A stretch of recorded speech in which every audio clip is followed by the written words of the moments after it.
What you're about to experience is one man's quest to see beyond the tumultuous period we're in and to envision what lies just beyond our grasp, yet well within our reach. Welcome to Larry Rifkin's America Trends, where the future has arrived, and it's just in time.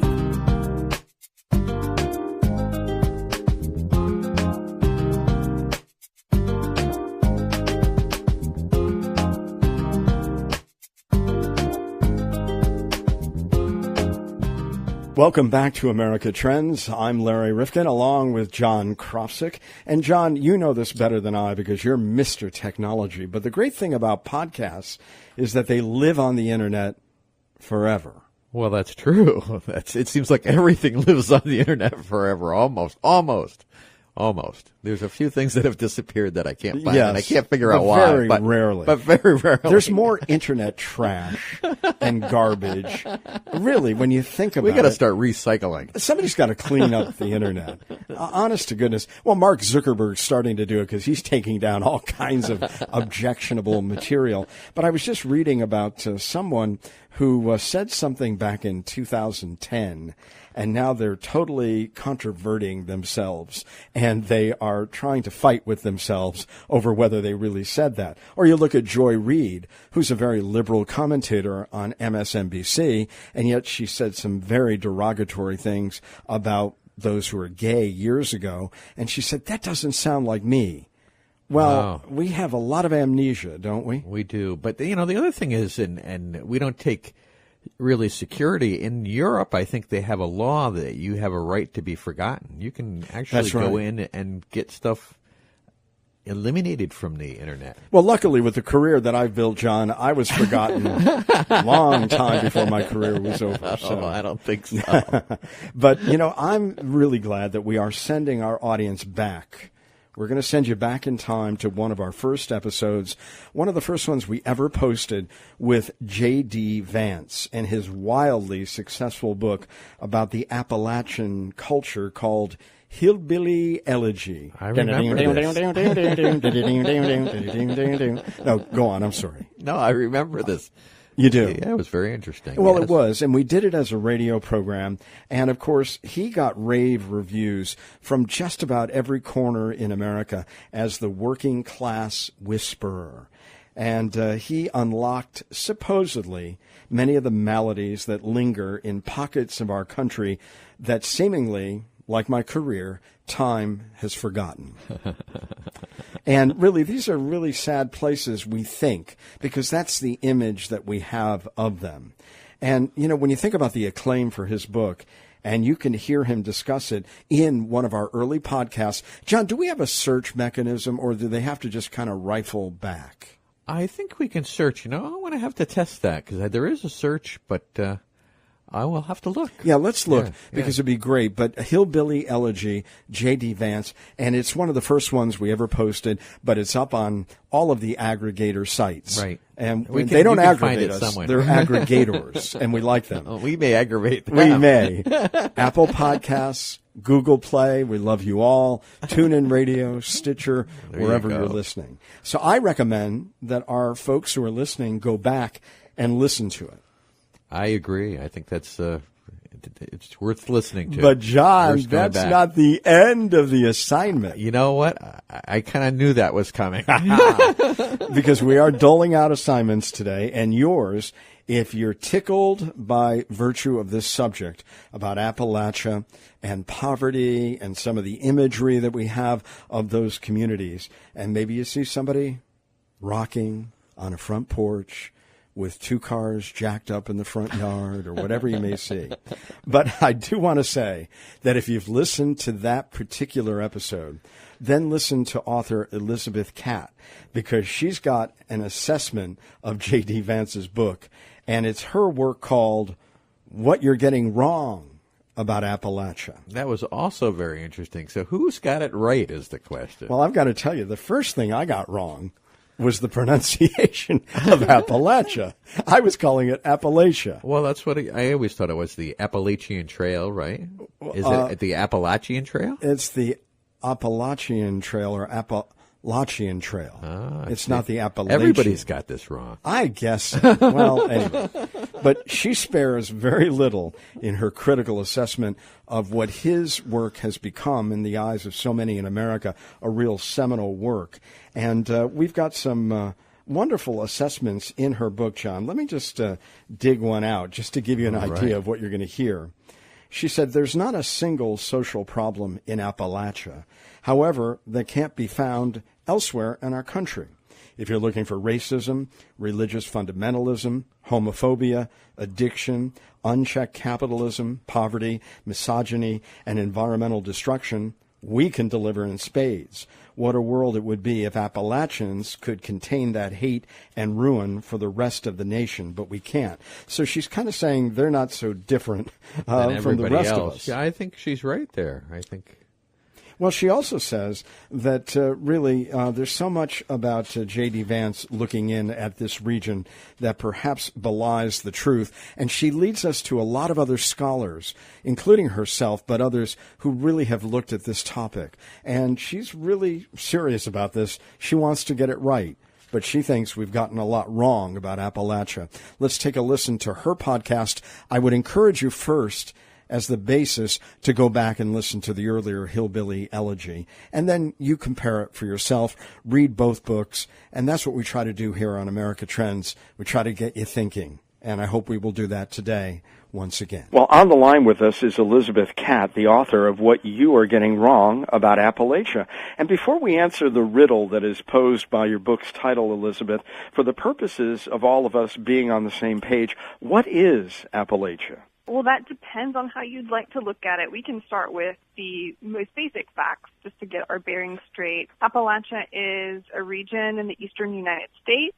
It's approximately 700,000 square miles. It encompasses parts of 13 states. West Virginia is the only state entirely within Appalachia. The region follows loosely the arc of the Appalachian Mountains. And there are about 25 million people who live in areas designated as Appalachia at the moment.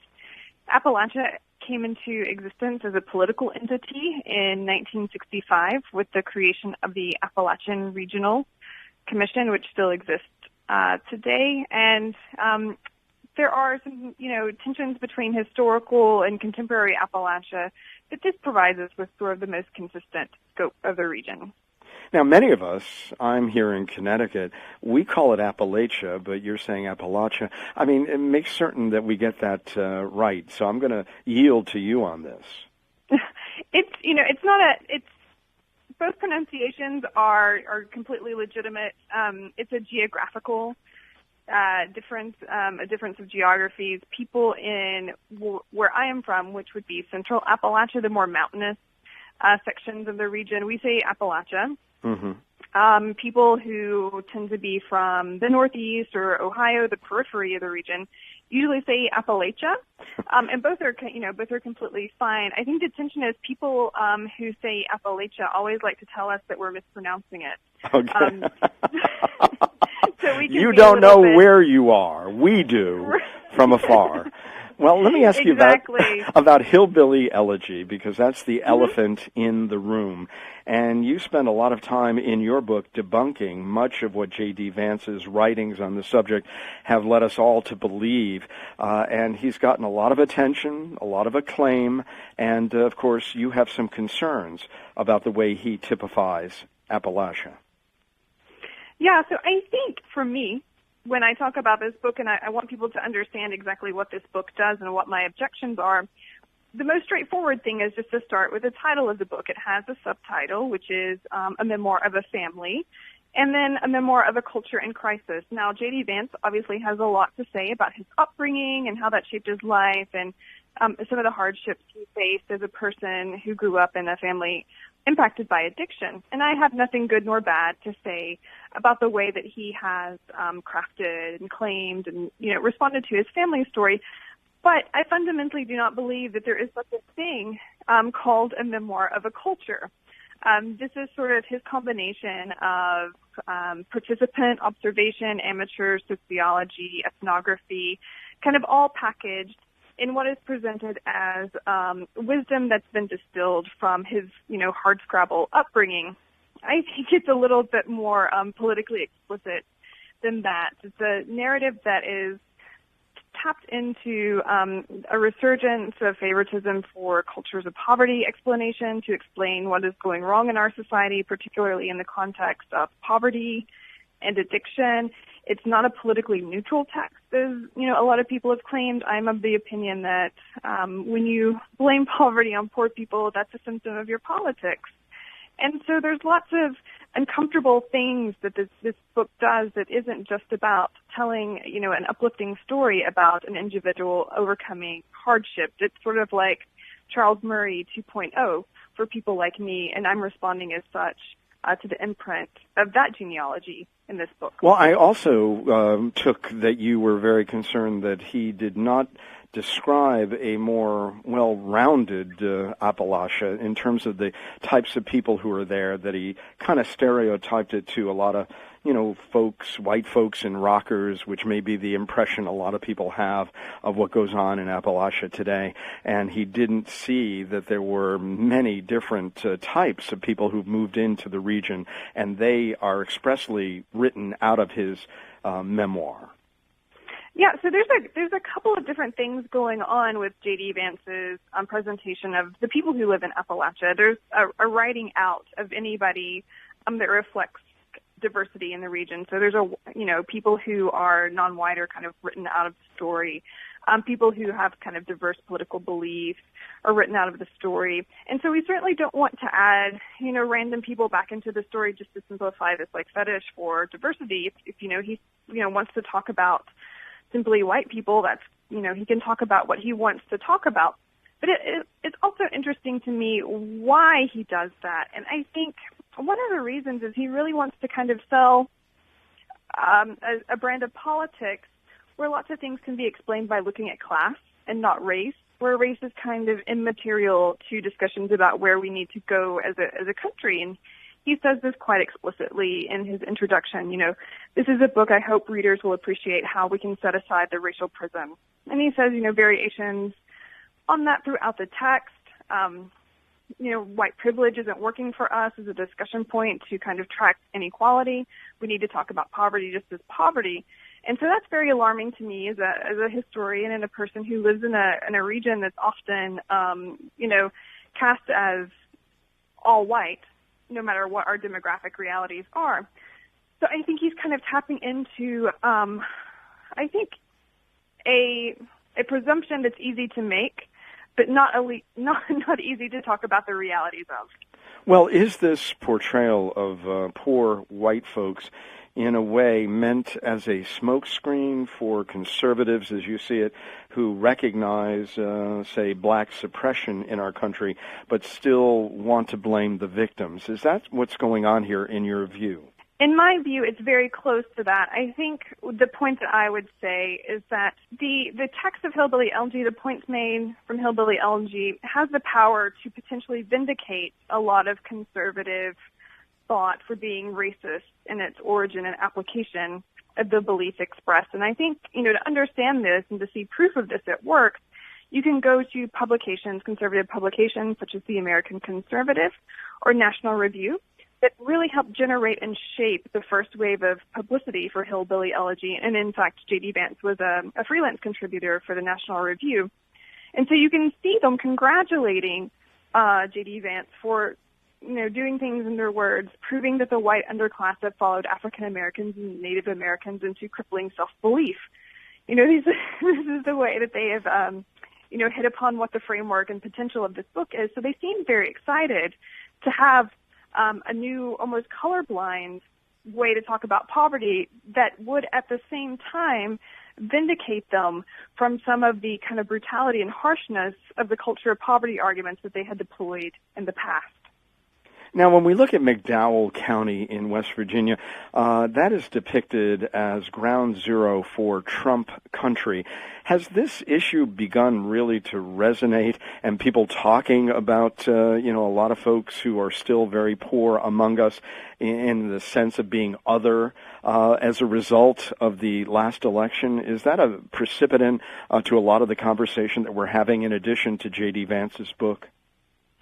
So the point of interest in discussions about McDowell County and places like McDowell County that I thought, didn't get introduced during the 2016 presidential election commentary is the correlation between voting behavior and poverty. So what we know to be true, and this has been true for a long time, that the closer you are to poverty, the less likely you are to vote either by choice or circumstance or even design.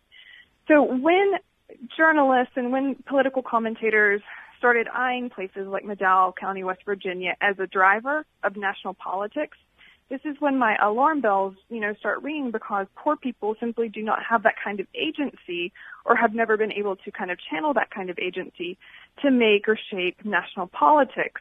And so this is going to be a big deal, and it's a big deal for people like me who also do political organizing, because in my world, I have to understand whether somebody is a Trump supporter, whether somebody is, Clinton or Bernie, or whether somebody is just not, interested in civic engagement at all.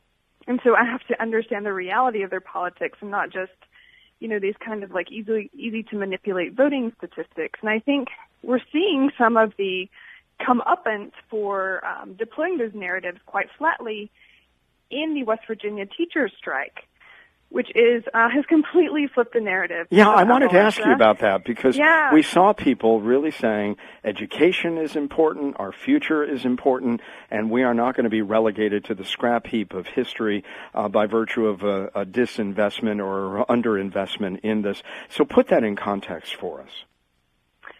So the teacher strike in West Virginia was, of course, over a lot of staleness happening in the West Virginia public budget. So teachers' wages had not been raised in almost a decade. They had a broken insurance pool. There was a broad devaluing of teacher credentials. There's problems with the way that teachers wanted to be tracked by their insurance. It was suggested that teachers be tracked by their insurance company. So all these come to a head, but we have a much broader story, which is, I think, what you're getting at, in that there's a lot of tensions in Appalachia simmering and have been simmering for a really long time over this idea about a common good and who in Appalachia is still invested in the common good. Teachers are obviously so emblematic of that because they do so many social functions, from social worker to educator to therapist.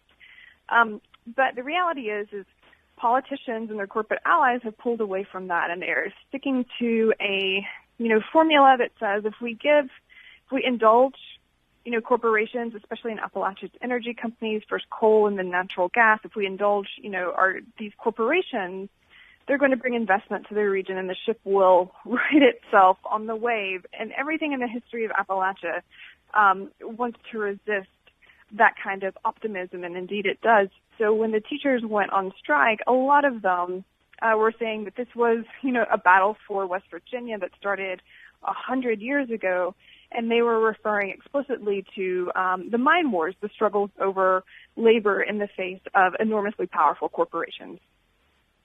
When we do look at your book, you say that the Appalachian history to push back against monolithic representations of the region. For how long have we held these stereotypes, and what's the greatest disservice to the area by maintaining this, or actually having this become part of the national dialogue, both because of the 2016 election and J.D. Vance's book? What's the greatest disservice? So these stereotypes stretch back hundreds of years. My book starts around the period right after the Civil War, when coal companies and extractive companies, timber was a big industry in Appalachia as well, come to the region and start looking at ways to facilitate extractive capitalism.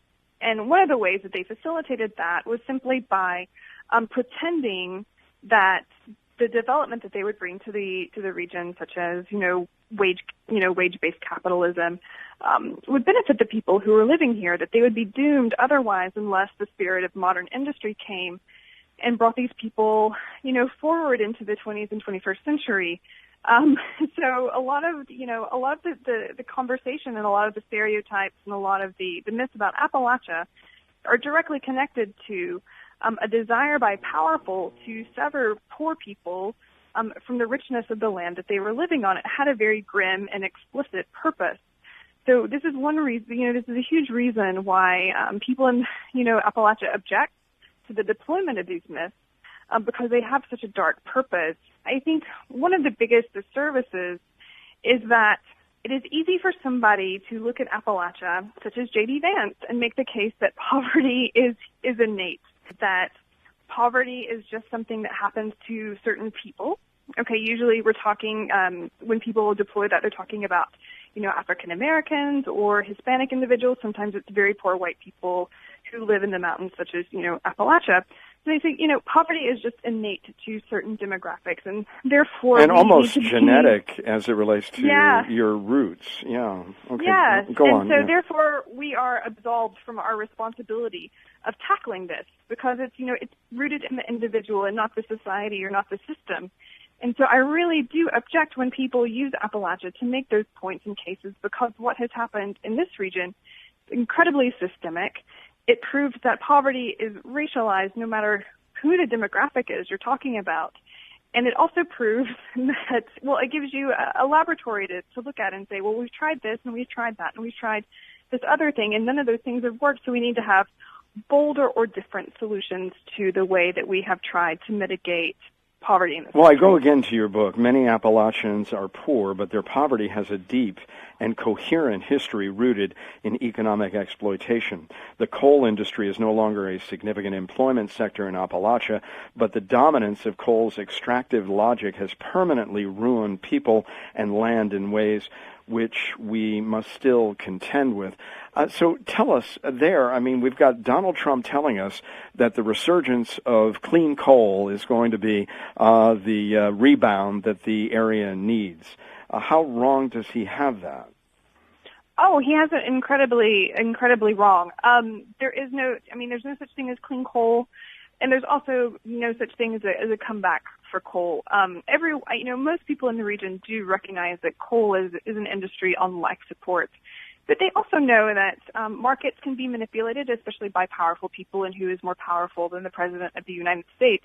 So they do believe, and I don't think they're incorrect to believe this, that Trump does have some power to manipulate industry in a market that our fates are connected to.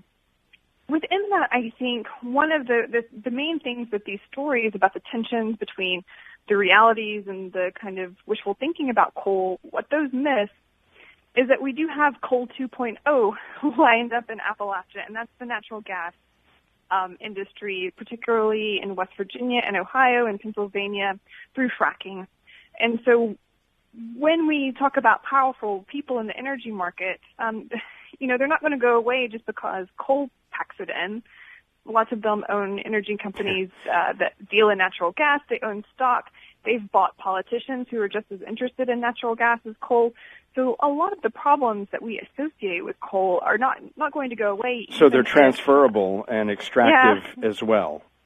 Yeah, natural gas and the like. Yeah, and most people, we kind of had a collective freak out a couple months ago when Donald Trump signed a memorandum of understanding with the Chinese Energy Investment Group for, billions and billions of dollars to develop fracking and natural gas products in West Virginia. So there's plans, my point is there's plans in place already on the ground. There's think tanks, created. There's memorandums in place that are set to transform West Virginia and Appalachia into something that you might associate with the Gulf Coast of Texas in terms of, pipelines and natural gas hub. And what will that do for the people of the region? Not much. This is my belief that, every time that we have a developmental turn in the energy markets, we lose job growth to automation, things of that nature. We have incredible amounts of pollution and environmental destruction in Appalachia from the coal industry. I've lived in the Gulf Coast of Texas, the kind of aspirational geography that people hold in their minds when they think about transforming West Virginia into a natural gas hub. And it's not pretty. People there have extremely high rates of cancer, respiratory illness, it's a nightmare. There's very little agency that people who live among that kind of corporate power and extractive power can have. And I think I'm incredibly worried for the future of places like West Virginia where those plans are in place. Elizabeth Catte is with us. What you are getting wrong about Appalachia, and you try to set us straight. Of course, the people of Appalachia are predominantly white, but the region is adding African American and Hispanic individuals at a rate faster than most of the nation, you tell us in your book. That surprises a lot of us who really don't know the demographics of the region and what's happening there. Is this one of the things that you want to make certain we better understand? Absolutely. The population of Appalachia shifts a lot because we have issues in the region with depopulation. We export young people more than we export coal, for sure. So what is important to realize is, who is staying in the region, whose labor is keeping the region alive, whose, tax contributions are keeping the region alive, who is having children, who is keeping the populations of some very small communities, in some cases, who's fueling the growth. And that is, over half of that growth is coming from Latino and African American individuals, and they tend to be younger populations as well. So in the context of a lot of discussions that took place about, the forgotten working class of Appalachia and, the person who is going to make America great again, the people keeping Appalachia alive are not, those people. They're people who, demographically look like the working class in any other region. People who work in healthcare, hospitality, retail, some of the most diverse industries in Appalachia. And the working class here and the people that need to be restored to these conversations are not any different than the working class really in California or Michigan or Texas. They have so much in common, and we need to have those connections and be able to talk about them. But the other part of that is that Appalachia in the past, especially in the coal communities, used to be incredibly diverse places. McDowell County, which we've talked about, had, the largest African-American population in Appalachia at the turn of the century when coal production was at its peak. And so, of course, we have lost that diversity, but the imprint of those people and those lives and what they contributed and what they lost doesn't just fade away. So as a historian, I'm also interested in capturing those stories and making that history part of the larger history of the Appalachian region as well. Many of us, of course, outside of the region, and I'd imagine people far away in California, New Mexico, if you ask them about Appalachia, their sense of what it is would be based on a lot of stereotypes. What frustrates you most when you're trying to tell the story of the modern-day Appalachia? Again, I think it's the idea that Appalachia has a monoculture is really, it's where so many stereotypes and myths about Appalachia flow through.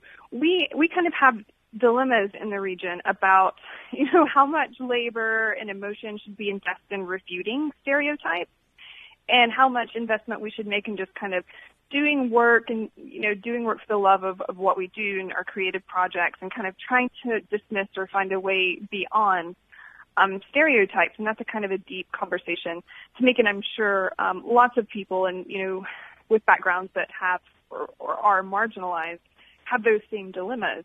But so what I like to do is I split the difference. And what is important to me is not so much busting stereotypes, but thinking about power.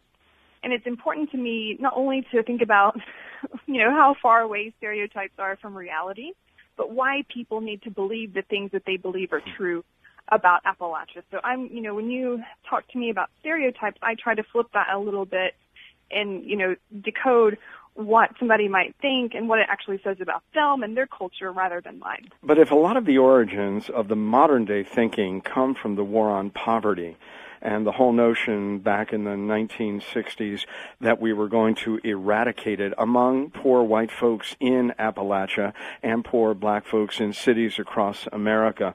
Have we changed any of our thinking, most Americans, about either of those situations? That's really interesting. I think about that a lot because most people in Appalachia would consider the war on poverty to be a failure. And it's a complicated moment in time, but when I pull back and think about it, the dominant kind of pivot point that a lot of the failures seem to generate from is the idea that there is an easy pipeline between poverty and the middle class.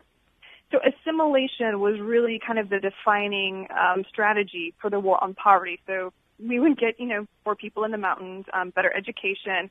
The same thing for the African American populations the war on poverty was trying to address in other areas.